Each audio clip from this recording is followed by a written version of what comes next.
صحیح بخاری کی روایت ہے، جب مومن اس کو قبر میں لٹایا جاتا ہے، دو فرشتے آتے ہیں فیجلسانی، اور اس کو بٹھاتے ہیں، تین سوال کرتے ہیں، من ربک، تیرا رب کون ہے؟ جب سوال کرنے کے لیے فرشتے آتے ہیں تو سب سے پہلی تو اللہ کی رحمت یہ ہوتی ہے، سورۃ الملک سوال کرنے نہیں دیتی، کہتی ہے اس کے آرام میں خلل نہ ڈالو۔ دائیں طرف آتے ہیں، سر کی طرف یہ ہوتی ہے، دائیں طرف آتے ہیں تو نماز آ جاتی ہے، اس کو پریشان نہ کرو۔ بائیں طرف آتی ہے تو زکوٰۃ، کہتی نہیں سوال نہ کرو، جیسا کہ دوسری روایت میں آتا ہے، صحیح ترغیب کی روایت۔ پاؤں کی طرف سے آتے ہیں تو نیکیاں اور خیر خائیاں جو ہیں وہ کہتے نہیں پریشان نہ، اب اللہ کا حکم ہے سوال تو کرنے۔ من ربک، فوراً کہتا ربی اللہ۔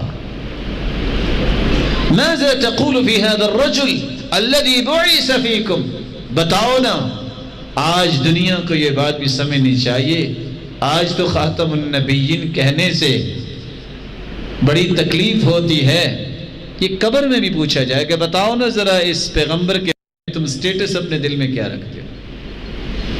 وہ کہتا ہے نبی محمد صلی اللہ علیہ وسلم، ما دینو، دین کیا ہے آپ کا؟ جواب دیتا ہے۔ فرشتے پھر سوال کرتے ہیں، اچھا یہ بتاؤ تم نے یہ سوالوں کے جواب کیسے دیے؟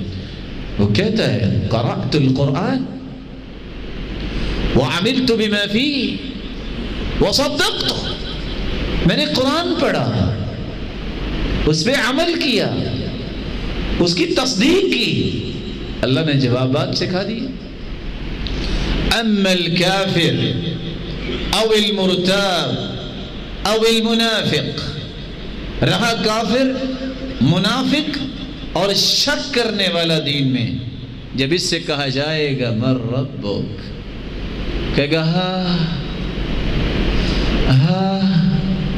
لا ادری۔ یہ ہاں کے لفظ کا معنی کیا ہے؟ کہ یتذکر شیئا ولم یدکر، سوچے گا یہ سنا تو تھا کو رب اللہ، لیکن اسے یاد نہیں آئے گا۔ پھر وہ کہیں گے ماذا تقول فی هذا الرجل الذي بعث فیکم، بتاؤ نا پیغمبر کے بارے میں کیا کہتے ہو؟ پھر کہے گا ہاں لا ادری، مجھے نہیں علم۔ اور دوسری روایت کے لفظ ہیں جو یاد کرنے والے ہیں، یہ لائی لگ دنیا میں کبھی اس کی بات کے پیچھے لگ گیا، کبھی اس کی بات کے پیچھے لگ گیا، امعا، جس کی کوئی اپنی رائے نہیں ہے، وہ کہے گا اقول کما یقول الناس، میں تو ویسے ہی کہتا تھا جیسے لوگ کہتے تھے۔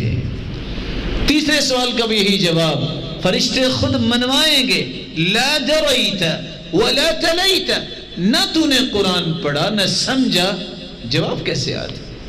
فَيُضْرَبُ بِمَطَارِقَ مِنْ حَدِيدِ ضَرْبَةً بَيْنَ اُذُنَيْ، دو کانوں کے درمیان پہ فرشتے وہ گرز ماریں گے۔ روایتیں اور آثار بتاتے ہیں کہ اگر وہ فرشتے کسی پہاڑ پہ گرز مار دیں تو پہاڑ مٹی کا ریزہ ریزہ ہو جائے، اور وہ اس کے دو کانوں کے درمیان ماریں گے۔ کیوں؟ اللہ تعالیٰ نے جو میموری کارڈ رکھا ہے نا، پیشوٹری کا نظام یہ دو کانوں کے درمیان ہے، کہ یہ عقل تمہیں دی تھی کہ کچھ سمجھو، تم نے سمجھا نہیں، اس قابل ہو کہ تمہیں یہ مارا جائے، اور قیامت تک پھر اس کے ساتھ کیا حال ہوگا؟ نسأل اللہ السلامۃ والعافیہ۔